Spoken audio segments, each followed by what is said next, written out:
Ako assessment, ganan ang mga bata kay ani. Kay naa siya murag. Maayong gabi mga angkol og mga auntie. Nakahiring ba mo nga aduna daw kunoy bag-o nga ice cream serving og halo-halo serving nga shop diri sa Dakbayan sa Cagayan de Oro City? Kung wala pa, padayon na lang nigtan-aw nga video kay dad-on ta mo didto. So timing kaayo kay summer karon, init ang panahon bisag gabi, alimuot kaayo. Gikan mi nagpa-massage og nagpa-facial, so pamper day na mo karon sa akong partner. Last week pa pud ko nag-crave og halo-halo. Unya medyo giinit gyud akong pamati kay gikan man tagi masahe ni auntie. So manambal ta karon sa kaigang. Ayaw mo kabalaka kay dali ra kaayo ni siya matultulan. Diri ra na siya sa Divisoria. Pabayo Street ni siya, dapit na siya sa Greenwich nga kanto. Muliko lang mo gamay, unahan gamay, makita na ninyo. Tapad ni siya sa karaan nga LBC branch sa Pabayo. Og di pagid mo katultol, pwede rin ninyo i-google. O di ba kay pangita lang mo mga street vendors diha. Pangutana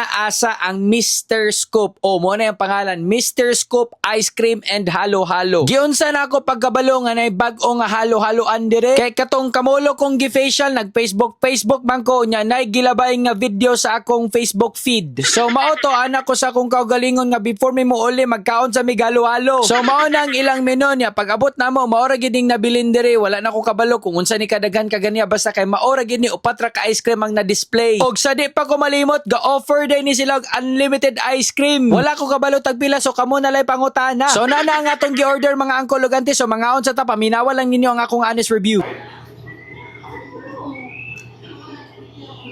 Nilang ube halo-halo, 75 pesos kung 1 scoop lang 75 pesos. Pero na 2 scoops, 85 man siguro, pero karon 65 kay less 10 pesos. Wala ko nangutan ng anong less 10 pesos. Pero basta inyo ng babae, less 10 pesos. So morning. Ang naa dire? Dugan kayo mga may saging, nailangka, halo-halo dyan, mga jelly, gulaman, no? Na, murag may buko ba, okay no? Cream, gatas. Ilawan sana ito ilang ice cream. In fairness. In fairness. Ang ilang ice cream, dili kay siya like super duper ube kayo. For not ube, pero more like leaning towards milky. Milky. Ako sa halo-halo. Sa halo-halo mo di siya, dilim. Kay karong son si Mana, binignit naman sa ta. Lo, creamy kay siya. Ilang ice kay mura siya, dili siya kanang ice nga kanang obvious kayo. Crushed kay, or shaved.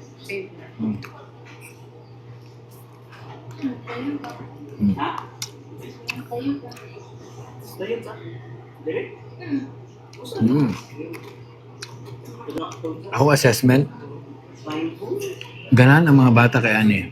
Kay naa siya murag candy-ish nga lami. I don't know kung saan lang ibutan dali, pero naa siya candy-ish nga lami. Candy, may candy ba? Pero may siya. Sa halaga nga 75, yakar 65, sa halaga nga 75 pesos, goods kayo ni ba? Goods kayo ni. Yes. Mo ba ni, sa ako, is this the best halo-halo that I've tasted, I've tried?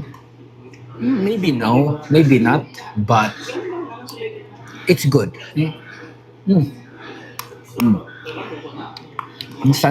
Ang stand out sa ako ani kay more siya, ang iya bitang shaved ice, ang cream. More siya nimog ice cream. Oh, tanaw gali. Dili siya katong tubig ba? Tanaw gali. Dili siya katong tubig ba? Creamy lang siya. Ano? Niya, dili siya kanang dili matagak ba? Ano? Oh. Just sticky ba? Bilang siya gulaman. Siguro ang wala aning akong gipangita. Pero mga black seeds. Ay mga beans tayo, seeds. Mga red beans ka ito bitaw. Kaganan kay ko adto. Mutong isa sa akong favorite basta may maghalo-halo. Pag ang halo-halo kaya na yung adto, sure gina. Pero if I rate this 1 to 10, tigana ko na 7.5. 7.5 out of 10. Mm. So, mo to, akong naingon ang reason. And, kung wala may kay beans, na may langka, ganun kay og langka po og saging goods. So, I'll give this 7.5. Honest take. O, naay leche flan. Naay leche flan. Sa presyo o sa iyang lami, sulit kayo. 7.5 out of 10. Alin mo, itry ninyo.